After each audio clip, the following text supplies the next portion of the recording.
E eu vou dizer para você, temos vivido muitas experiências extraordinárias aqui. Olha, todos os dias Deus tem ministrado aos nossos corações, muita gente tem sido ativada para algo novo. Se você não é inscrito no canal, se inscreva agora mesmo, já aproveita, ativa o sininho, dá um like no vídeo, porque assim o YouTube entrega para mais pessoas. Comenta aqui a sua cidade, escreva a sua cidade agora mesmo.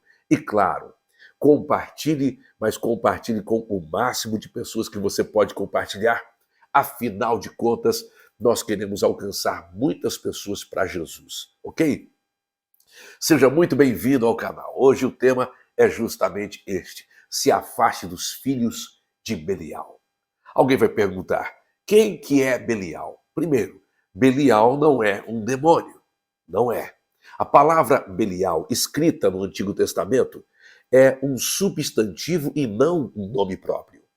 Quando você vai perceber, Belial começa a ser chamado como uma entidade, como um demônio, lá na mitologia dos cananitas. É lá que acontece. Agora, é claro que em diversas passagens bíblicas, a palavra Belial aparece. Nós vamos ler filha de Belial, filho de Belial, dando a impressão de que Belial é ser filho de alguém, ou Belial é pai de alguém. Então, na verdade, a palavra Belial, ela precisa ser observada no que ela significa. E justamente Belial significa inútil ou sem valor. Isso mesmo, Rosângela. Isso mesmo, minha irmã Zair Kaplan. Isso aí. Desse jeito. É preciso estar atento mesmo para o que significa a palavra Belial. Ora, você vai encontrar a palavra Belial, sabe, como uma referência forte já no Antigo Testamento. A expressão filhos de Belial soa como filhos da perversidade, filhos da iniquidade, filhos da inutilidade. Bem isto. A Bíblia cita os filhos de Belial fazendo referência a pessoas ímpias, perversas, vadias, inúteis e más. É uma expressão que você encontra com pequenas variações, mas todas apontam para alguém que está longe de Deus, afastada do caminho de Deus. Então, um dos exemplos que a gente vai encontrar nas Escrituras, como filhos de Belial, é justamente em relação aos filhos do profeta Eli. A Bíblia cita os filhos do profeta Eli como filhos de Belial. Ora, está falando de um comportamento e justamente de um tipo de vida que os filhos do profeta Eli, eles começam a viver. E isso está relacionado ao quê? A perversidade, a incredulidade, a irresponsabilidade com as coisas de Deus. Lá em 1 Samuel, capítulo 2, versículo 12, a gente lê: os filhos de Eli eram ímpios e não se importavam com o Senhor. Sabe, eles estavam diante do Senhor, mas eles não tinham apreço, eles não tinham paixão, eles não tinham amor pela presença de Deus. E é triste quando uma pessoa até faz parte do convívio dos seus irmãos em relação a servir a Deus, mas ao invés de servir a Deus, leva uma vida leviana, irresponsável, perversa, incrédula. É triste. Ainda no primeiro livro de Samuel, Ana, quando estava no templo orando, foi acusada por Eli de estar bêbada. Justamente isto. Ana estava amargurada, ela se posiciona diante do altar do Senhor, ela começa a orar, o pedido dela é que ela pudesse ter um filho. E aí, no meio daquelas suas orações, do derramar do seu coração, sabe? No meio daquela entrega toda dela, ela é questionada por Eli, o profeta, dizendo: o que fazes aqui, bêbada, a esta hora do dia? E como é que ela se justifica? Você vai ver no primeiro livro de Samuel, capítulo 1, versículo 16. Ela diz para Eli o seguinte: não julgues tua serva como uma mulher vadia. Ela está dizendo: não me julgue como filha de Belial. Não me julgue como uma incrédula. Não me julgue como uma perversa. Ela diz: eu estou orando aqui até agora por causa da minha grande angústia e tristeza. Olha que coisa linda. Na mesma hora ela recebe uma palavra da parte do profeta Eli e a palavra se cumpre na vida dela. Como é importante você sempre ter em mente isto. O seu posicionamento sempre precisa ser, veja bem, contrário àqueles que são filhos de Belial. Nós vamos encontrar outras passagens bíblicas que falam sobre filhos de Belial. A expressão filhos de Belial também é utilizada para se referir a homens idólatras. Lá em Deuteronômio capítulo 13, versículo 13, olha só, diz assim: surgiram homens perversos e desviaram os seus habitantes, dizendo: vamos adorar outros deuses, deuses que vocês não conhecem. Que triste esta realidade. O homem sempre esteve em busca de Deus. O homem sempre desejou buscar a presença de Deus e encontrar-se com Deus. E Deus sempre desejou que o homem o servisse. Deus se apresenta a Abrão. Muda o nome de Abrão, quer dizer pai exaltado, para Abraão, que quer dizer pai de uma grande multidão, muito embora ainda Abrão não fosse pai. Deus se manifesta a Isaac. Numa terra seca, Isaac planta e ele colhe 100 vezes mais. Ele planta como ninguém plantou e ele colhe o que ninguém colheu. Deus se manifesta para Jacó e muda o nome de Jacó, que quer dizer usurpador, enganador, para Israel. Nome de príncipe, que significa príncipe. Olha isso. Jacó tem um filho chamado José. José vai para o Egito. Veja só, o povo de Israel está sendo escravizado no Egito depois de 400 e poucos anos. Saem de lá, rumo à terra prometida. Deus se manifesta a Moisés. Deus se revela ao seu povo, mas no contexto disto tudo, olha só, surgiram homens perversos e desviaram os seus habitantes, dizendo: vamos adorar outros deuses, deuses que vocês não conhecem. Para que você tem que conhecer um Deus se você já serve o Deus verdadeiro? O povo de Israel se perde em relação a isso. Agora, escute, se há algo que você precisa fugir, é fugir de viver em meio até o ponto de se conformar e então ter no seu comportamento o DNA do comportamento dos filhos de Belial. A gente não encontra só filhos de Belial no Antigo Testamento, mas também no Novo Testamento. O apóstolo Paulo, ele usa o termo Belial para associá-lo a Satanás. Que lá do grego, agora Belial significa imprestável. Imprestável.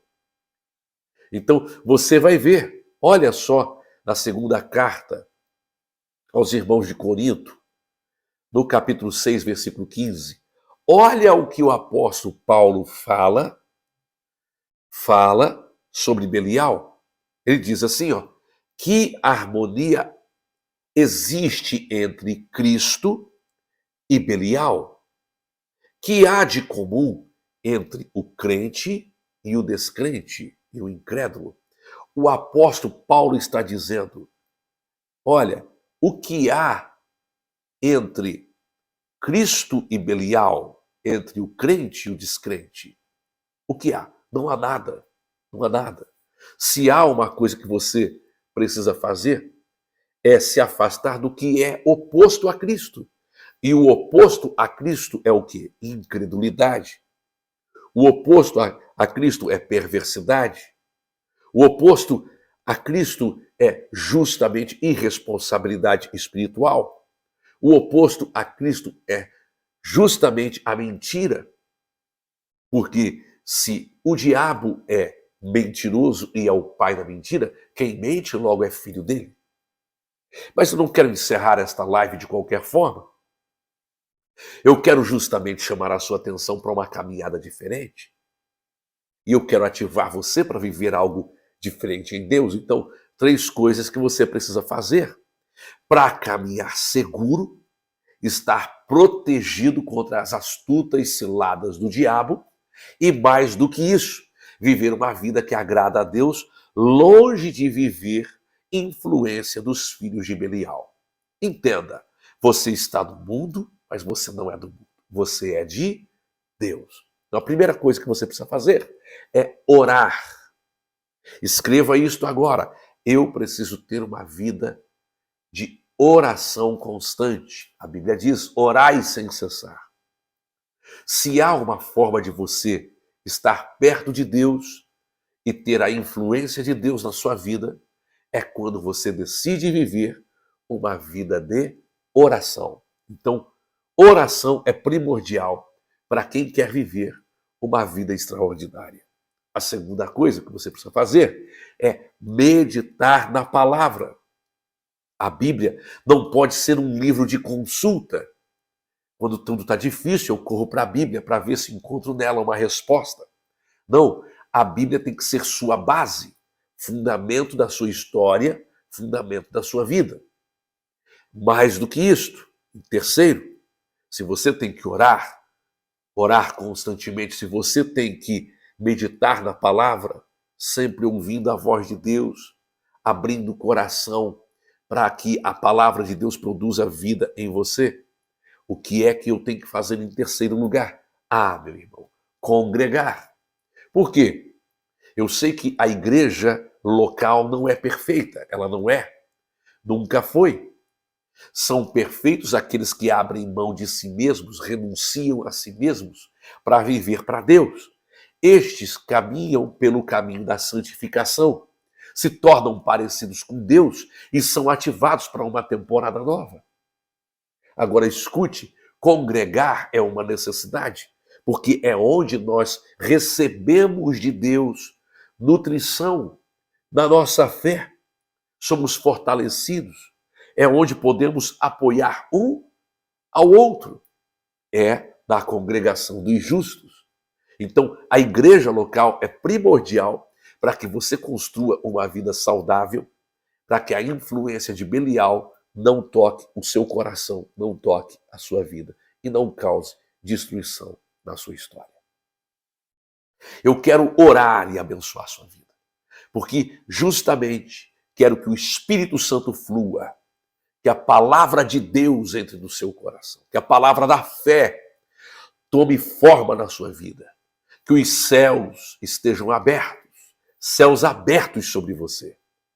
Mais do que isso, olha, eu vou dizer, se você quer meditar na palavra de Deus, abra a sua Bíblia no Salmo 91, Salmos 91, no Salmos 23, o Salmo 23. Abra a sua Bíblia nos Salmos 46, Salmo 46. Medite nos Salmos, em Provérbios. A sabedoria bíblica, a sabedoria de Deus para você. Então é muito importante isso. E eu quero justamente agora orar por você. Antes, se você não é inscrito no canal, se inscreva, ativa o sininho, dá um like no vídeo, comenta a sua cidade aqui. Muito obrigado, Antonieta, também Irmã Maria Ferreira, também, olha só o Bruno que está aqui, Paulino, também, olha só quem está aqui, Fábio, Deus abençoe, também a nossa irmã Rosália, lá de Madrid, irmã Antonieta de Portugal, Deus abençoe, ô Rosângela, dos Estados Unidos, tem gente, olha, a Elvira, do Uruguai, nos acompanhando aqui, Deus abençoe. Eu quero abençoar cada uma das pessoas que estão aqui. Escreva aqui, eu creio que há algo novo de Deus para mim. Oh, aleluia. Vamos orar, vamos falar com Deus. Pai, no nome de Jesus, eu me coloco diante de Ti, crendo na Tua palavra. crendo que Tu és Senhor, crendo que Tu és Deus acima de todas as coisas. E a Tua mão está estendida. A Tua mão me alcança, Tua mão me ativa. A Tua mão, Senhor, faz algo novo e poderoso acontecer. Que nesta hora o Teu Espírito Santo se mova e cada pessoa que está agora participando desta live seja marcada por Tua presença, seja marcada pelo Teu Espírito Santo. Nós neutralizamos toda ação do inimigo, declaramos céus abertos, declaramos portas abertas, declaramos milagres do Senhor. Pedimos que o Teu Espírito Santo, Senhor, se manifeste. Entra nesta casa, nesta família, entra na vida desta pessoa, traz um avivamento, traz despertamento, traz crescimento, faz Teu nome honrado e ativa o sobrenatural na vida desta pessoa, agora na autoridade do nome de Jesus. Que esta pessoa não seja influenciada, mas que ela seja marcada pelo Teu Espírito Santo para algo novo e poderoso. Esta é a minha oração. Abençoa os Teus filhos, no nome de Jesus. Amém e amém. Há uma unção de Deus aqui, uma unção poderosa do Espírito Santo. Eu fico por aqui lembrando